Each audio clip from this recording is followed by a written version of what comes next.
Selamat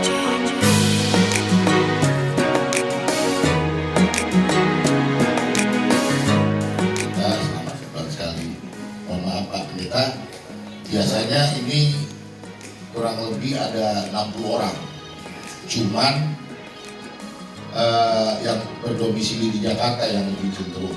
Nah ini adalah alumni SMA yang kita kirim. Siapa yang berkenan rumahnya digunakan untuk ibadah. Demikian Pak Pendeta. Baik, acara ibadah bulan November ini kita akan mulai dengan doa pembukaan. Baik Tuhan, kami juga Tuhan sudah terima kasih kepada semua teman-teman yang sudah mempersiapkan acara ini Tuhan. Mulai dari yang menyediakan tempat Tuhan, teman-teman kami yang menyusun acara, yang memimpin puji-pujian Tuhan.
Dalam satu hati berjalan dalam terang kasih Tuhan. Oke, tunjuk.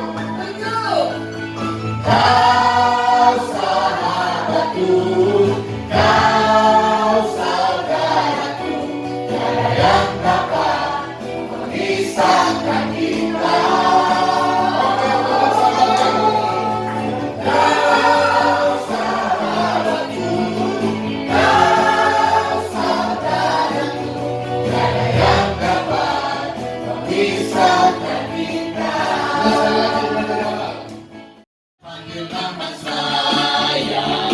Dengar dia panggil namamu, dengar dia panggil nama saya, juga dia panggil namamu.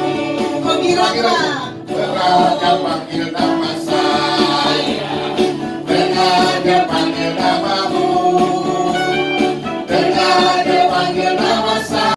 Oh giranglah Yesus amat cinta pada saya.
hamba, kebodohan hamba dan hamba yang hina ini. Biarlah kiranya pengharapan terjadi sehingga setiap apa yang keluar dari lidah mulut bibir hamba perkenananmu terjadi. Berbicara Tuhan, beracara Yesus, kami sudah siap mendengar. Haleluya, haleluya, amin. Yang diambil dari Mazmur 71 ayat 17 dan 18. Mazmur 71 ayat 17 dan 18.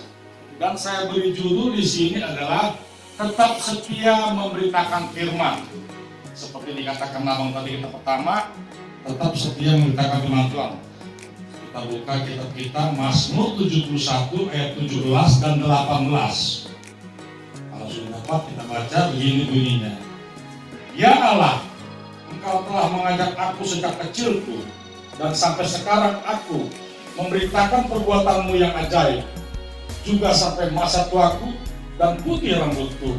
Ya Allah, janganlah meninggalkan aku, supaya aku memberitakan kuasamu kepada angkatan ini, keperkasaanmu kepada semua orang yang datang. Sedemikian jauh pembacaan Tuhan kita hari ini yang diberi judul dengan tetap setia memberitakan firman. Nah, sini dilatar belakangi oleh masa tua Daud. Kalau kita baca di Mazmur 70 ayat 1, di mana Daud sudah berusia lanjut, kalau kita baca ayat 9-nya, dan memohon agar Tuhan tetap menolongnya. Kalau kita baca ayat 1 sampai 16, Daud telah diajarkan tentang Tuhan sejak masa kecilnya dan sampai masa tuanya. Daud tetap memberitakan perbuatan Tuhan di ayat 17 yang kita baca tadi, di mana Daud memohon agar Tuhan tidak meninggalkannya pada masa tua dan memberitakan firman Tuhan selamanya sampai ayat 18. Kitab Mazmur ini adalah sebagian besar, kitab Mazmur tidak dimaksudkan sebagai narasi tentang peristiwa sejarah. Sekalipun demikian, Mazmur-Mazmur tersebut kerap paralel dengan peristiwa-peristiwa dalam sejarah, seperti pelarian Daud dari Saul dan perselingkuhannya dengan Bathsheba. Yang hendak ditekankan dari nats ini adalah tetap setia memberitakan firman. Sekalipun Daud sudah tua, dia tetap memberitakan firman Tuhan. Di mana di sini kita diajak untuk tetap setia memberitakan firman, di mana adalah penting untuk kita sekarang ini mengingat bahwa mayoritas di antara kita adalah senior-senior dalam pelayanan, sudah memasuki usia lanjut dan harus tetap setia melayani. Kita harus tetap setia memberitakan firman Tuhan. Bila kita baca Alkitab secara sesama, paling tidak kita menemukan 3 kondisi atau 3 syarat agar tetap setia memberitakan firman Tuhan. Yang pertama, bila kita memberitakan firman Tuhan setiap waktu, kalau kita baca Mazmur 92 ayat 3. Dan yang kedua, bila kita memberitakan firman Tuhan sampai kedatangan Tuhan, bila kita membaca 1 Korintus 11 ayat 26. Dan yang ketiga, bila kita memberitakan firman Tuhan tentang Mesias, kalau kita baca Kisah Para Rasul 5 ayat 42. Supaya kita memahami paling tidak 3 syarat atau kondisi agar tetap setia memberitakan firman Tuhan. Yang pertama, bila kita memberitakan firman Tuhan setiap waktu.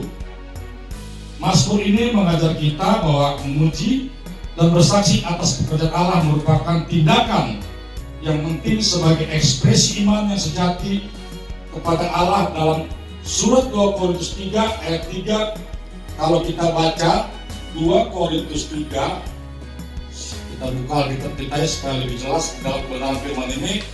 Setiap hari, setiap menit, bahkan setiap detik. Kenapa kita memberitakan? Karena kita sudah tahu kita sudah diselamatkan Tuhan sampai angka umur 54.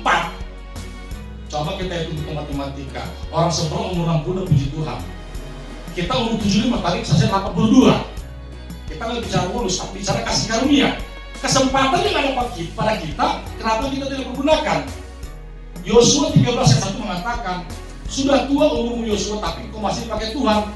Sebenarnya secara manusia kurang lebih umur 80 sampai 90 tahun itu Yosua, tapi Tuhan masih memakai dia dia tetap melakukan pekerjaan dia melayani Tuhan. Karena apa? Dia punya prinsip apa dikatakan di Yosua 1 ayat 6, 7, dan 8, berjalan lurus dan tidak menyimpang ke kiri dan ke kanan. Berat memberitakan kebenaran firman Tuhan. Sungguh berat. Kenapa saya mau begini? Saya bertobat umur tahun 2011. 2011 saya bertobat. Saya ingin mengetahui apa itu kebenaran firman Tuhan. Makanya saya sekolah teologi. Sekolah teologi 2015, 2020 lulus. 2019 lulus, 2020 wisuda. Kenapa? Karena COVID. Lalu saya berpikir lagi. Setelah saya mengikuti S1, saya mengikuti S2 di 2001, 2003 lulus. Begitu kan? Saya berpikir, ngapain saya hidup? Sekali diri saya panggung, tapi hidup saya begini-begini aja. Secara manusia loh. Ingat ini secara manusia. Toh saya lihat tadi kalau pakai sepatu, saya mau pakai sepatu saya jelek. Ini nggak kampanye, nggak pakai sepatu ya. Saya cuma cerita doang. Maksud saya begini, ternyata ikut Tuhan itu gak gampang. Tapi dengan diprosesnya kita mengikut Tuhan dan memberitakan kebenaran firman Tuhan, itu jelas kita memprioritaskan apa yang dikatakan abang tadi, mengucap syukur, bersyukur bisa berkumpul 110 orang lebih. Ya, jadi pertanyaannya, apakah kita mau memberitakan firman Tuhan, kebaikan Tuhan setiap waktu? Ada nggak waktu kita? Tadi kakak ini bilang, untuk berdoa aja kita kadang-kadang lupa, kan begitu bahasanya kak ya. Begitu bangun, harus kita punya prinsip. Sebelum kaki kita menginjak bumi, berdoa. Kalau kita sudah berdoa, kita mempunyai kekuatan. Kalau sudah kita punya kekuatan, kita punya acara dan Tuhan yang beracara. Percaya. Berat. Makanya saya boleh jujur, kemana-mana saya punya urut. Tapi saya bukan tukang urut. Kenapa saya punya urut?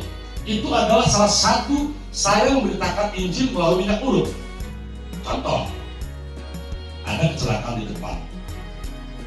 Apa yang saya lakukan? Menolong loh. Menolong, kakinya bengkak atau berdarah. Kalau begini saya pandai. Tapi saya bilang, Bu, saya ada minyak kampung. Mau nggak saya olesin? Tapi ada syaratnya. Saya bacakan di dalam nama Tuhan Yesus. Mau syukur nggak mau kebangetan? Mau syukur nggak mau syukur? Akhirnya mereka mau. Ya butuh. Kita balurin. Kita katakan dalam nama Yesus. Kita baru. Itu udah salah satu menurut saya. Jadi pandangan saya dengan pandangan itu berbeda mungkin ya. Menurut saya itu salah satu saya sudah memberitakan kebenaran firman Tuhan. Jadi bukan harus jadi penginjil, bukan harus jadi penatua, bukan harus jadi pengkhotbah, bukan harus jadi pendeta memberitakan kebenaran firman Tuhan. Ingat, persembahan tubuh Roma 12:1. Cara jalan kita, cara bicara kita, cara melihat kita, itu adalah salah satu memberitakan kebenaran firman Tuhan. Itu kasih saya. Sebab banyak orang dai, dia bilang, ini ada di persekutuan kami, sampai saya berdebat. Saya jadi dai di sini, bagian seksi dai. Apakah saya harus ke pura, harus ke masjid, harus ke mana lah begitu, tempat-tempat kebanyakan orang lain. Saya bilang dai bukan seperti itu. Dengan bahasa tubuhmu saja kamu sudah berdai. Sedang memprioritaskan, memperdayakan warga setempat saja dekat gereja kamu sudah berdai. Dengan kamu memberi kami setiap tahunnya udah berdai.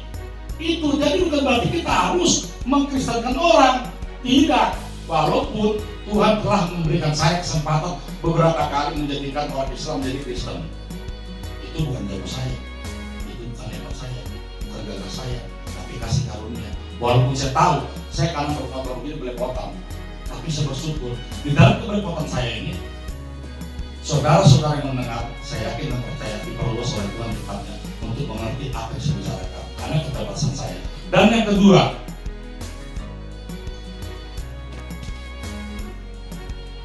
bila kita memberitakan firman Tuhan sampai kedatangan di 1 Korintus 11 ayat 26, di mana di sini Yesus berkata, perbuatlah ini setiap kali kamu meminumnya, menjadi peringatan akan Allah. Bagaimana ketika mengingat Kristus dalam perjamuan kudus dengan mengingat apa yang telah dia lakukan, alasan dia melakukannya selanjutnya, hal mengingat itu mempunyai pandangan ke belakang dan ke depan. Selanjutnya kita mengingat kematian Kristus dan kita mengingat bahwa dia akan datang. Jika perjamuan kudus hanya menjadi sebuah ritual atau kebiasaan yang baik, maka perjamuan kudus kehilangan artinya. Namun bila kita menghargai apa yang Kristus telah lakukan dan menantikan apa yang dia akan lakukan bila dia datang kembali, maka perjamuan kudus mengandung sebuah tujuan yang amat mendalam. Gunakanlah waktu untuk mempersiapkan diri secara rohani untuk perjamuan kudus dengan penuh ucapan syukur. Ingatlah pengorbanan Kristus penuh kasih bagi kita. Biarkan kenyataan bahwa dosa-dosa kita telah diampuni memotivasi kita untuk mengasihi dan melayani Dia dengan lebih baik. Di hatiku sebagai penyembahku yang mengalir di hatiku sebagai. Untuk doa persembahan mungkin disampaikan oleh Saudara Yusuf. Enggak, biar keras sampai tetangga dengar. Ya Allah, ya Bapa, ya Tuhan Yesus, terpujilah nama-Mu. Puji syukur dan doa kami panjatkan kehadirat Bapa. Tuhan, Engkau boleh mengumpulkan kami perkumpulan persekutuan doa Oikumene Joyful Bukit Kelapa-Kelapa. Dan Bapa, baru saja kami mengumpulkan persembahan. Tuhan, berkati dan rahmatilah persembahan kami itu, agar kiranya apa yang kami berikan, yang kami persembahkan, boleh menjadi keagungan, kemuliaan di dalam kami memuji dan memuliakan nama-Mu. Tuluskan hati dan jiwa kami di dalam memberikan persembahan kepada-Mu Tuhan, karena kami mengetahui dan menyadari semuanya itu adalah bagian daripada rezeki yang Kau berikan kepada kami. Tuhan, ampuni kami atas segala dosa dan kesalahan yang ada, agar kami dapat layak menerima berkat rahmat kasih karunia-Mu. Hanya dengan perantaraan Roh Kudus serta di dalam nama anak-Mu Yesus Kristus Juru Selamat dan Penebus dosa-dosa kami berdoa. Amin. Pengumuman kali ini buat bulan depan kita sementara libur buat PD-nya. Kita mulai lagi di Januari di tempat Oki ya.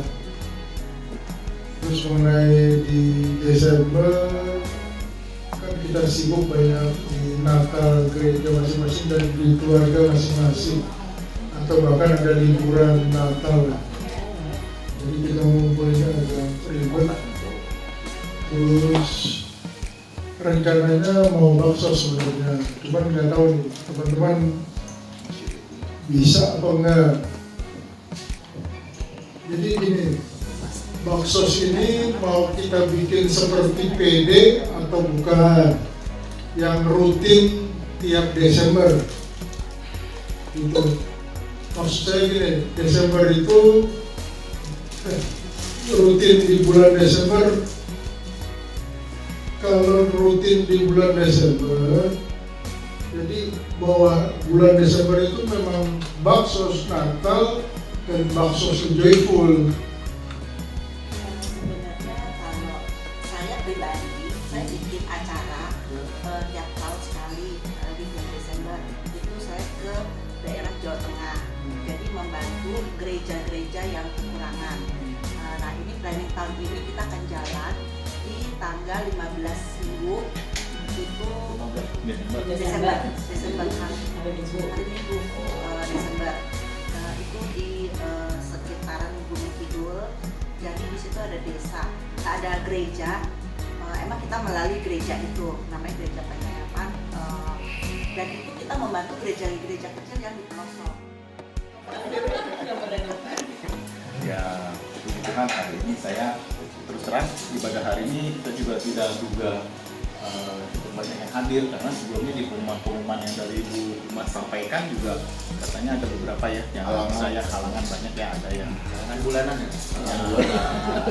Halangan terus deh. Ada aja. juga sepertinya baru kali ini saya juga nggak duga juga kalau di pengumuman kan jelas ya WL-nya adalah Sisi dan Mindo, kebetulan dua-duanya juga berhalangan, tapi saya nggak duga juga yang mengganti itu rasanya saya lebih semangat. Tuhan, terima kasih atas kesempatan yang masih diberikan kepada kami di rumah kakak terkasih kami, mana dia telah menyediakan rumah ini dan membuka pintu rumahnya Bapak untuk dijadikan rumahmu juga Bapak. Terima kasih Tuhan, terima kasih Yesus, kau berkati kesehatan beliau, kau berkati pekerjaan beliau, rumah tangga beliau, keluarga beliau dan semuanya Bapak, agar senantiasa itu pun untuk kemuliaan namamu. Terpujilah kau Bapak, terpuji Yesus, di mana hamba juga izinkan berdoa untuk HP suami dari Mindo yang sedang mengalami kemoterapi supaya kondisinya fit dan Tuhan bekerja menurunkan HP melalui penyakit kanker tubuhnya. Kami serahkan kehidupan suami Ibu Mindo agar senantiasa setiap para dokter atau para medis yang ingin dan akan melakukan tindakannya terlebih dahulu kiranya minta hikmat yang datang daripada Engkau, dan setiap peralatan yang kiranya akan dipakai untuk suami Mindo Bapak sebelum menjamahnya untuk terlebih dahulu menjamahnya, dan kuduskan semua peralatan yang akan dipakainya baik kemoterapi maupun jarum atau asupan masuk dalam tubuhnya. Terima kasih Tuhan, terima kasih Yesus. Kembali juga kami berdoa Bapak untuk saudara kami Jeffrey Luman Raja setelah operasi glaukoma Bapak matanya dan berikutnya mata sebelahnya. Semoga Tuhan juga memberkati saudara terkasih kami, abang kami Jeffrey Luman Raja Bapak, agar senantiasa oleh kasih karunia anugerah serta belas kasihan-Mu Kau mengurapinya Bapak, melawatinya Bapak, melayatinya agar senantiasa kesembuhan dan pemulihan terjadi Bapak. Kami serahkan seluruh kehidupan saudara terkasih kami, abang kami Jeffrey ini Bapak. Terima kasih Tuhan, terima kasih Bapak. Kembali hamba berdoa untuk Ruben Leon Moses Bapak, anak dari kakak kami yang akan menjalankan ujian di sekolah dan di kampusnya Bapak. Kiranya Bapak juga memberikan hikmat, pengertian, pencurahan, pewahyuan kepada beliau Bapak, agar senantiasa di dalam beliau kami serahkan semua ke dalam tangan Bapak. Jujur Bapak, secara manusia kami tidak punya kuasa Bapak di dalam mendoakan saudara-saudara kami doakan. Jujur Bapak, di dalam mendoakan kami tidak mempunyai kemampuan, tapi kalau kami berpengharapan kepada Engkau dan mengandalkan usaha Bapak, tiada yang tak mungkin bagimu, karena hamba-Mu berdoa bukan sendirian. Semua saudara-saudara kami yang ada di sini juga selalu saling mendoakan Pak. Oleh karena itu biarlah kuasa menyertai setiap apa yang kami doakan. Kalau Kau berikan satu titik saja kuasa kepada lidah mulut bibir kami Bapak, kami percaya Bapak, iman sebisa dapat memindahkan gunung. Kalau 2, 3, 4 orang berkumpul, Engkau akan hadir di sini. Tapi kami lebih dari 2, 3, 4. Kami yakin dan percaya selain topang menopang, semuanya akan terjadi baik adanya. Terima kasih Tuhan, terima kasih Yesus. Dan kami juga telah memberikan persembahan yang datang daripada Engkau. Biarlah kami kembalikan kepadamu, biarlah yang sisanya ada pada kami kelola untuk kemuliaan namamu. Terpujilah Yesus, sebentar kami akan pulang ke rumah kami, satu persatu berkati perjalanan kami, tubuh kesudahan kami, berikan kami keselamatan dan sejahtera dan sukacita datang daripada Engkau Bapa, sehingga kami dapat berjumpa dengan keluarga kami masing-masing dengan penuh sukacita, dan berkati rumah yang kami tinggalkan Bapak. Pedang perisai Roh Kudus Bapak menyertai rumah kami Bapak, menyertai rumah ini Bapak. Kau pagari dengan pedang perisai Roh Kudus Bapak, Kau rapi, Kau lawati, Kau reati agar senantiasa rumah ini tetap menjadi berkat untuk kiri kanan dan belakang Bapak. Terima kasih Tuhan, terima kasih Yesus. Inilah harkat dari hamba-Mu yang berdosa dalam semua ini, kami serahkan dalam sebut nama. Mari kita berdoa seperti yang Tuhan ajarkan kepada kita. Doa Bapa kami. Bapa kami yang di surga, dikuduskanlah namamu, datanglah kerajaan-Mu, jadilah kehendak-Mu di bumi seperti surga. Berikanlah kami pada hari ini makan kami secukupnya, dan ampunilah kami akan kesalahan kami, seperti kami juga mengampuni orang yang bersalah kepada kami. Dan jangan membawa kami ke dalam pencobaan, tetapi lepaskanlah kami dari yang jahat, karena Engkau yang punya kerajaan dan kuasa dan kemuliaan sampai selama-lamanya. Amin. Bapak terima kasih. Terima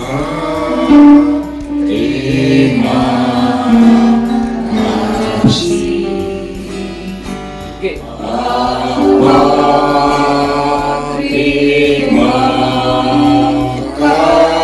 kasih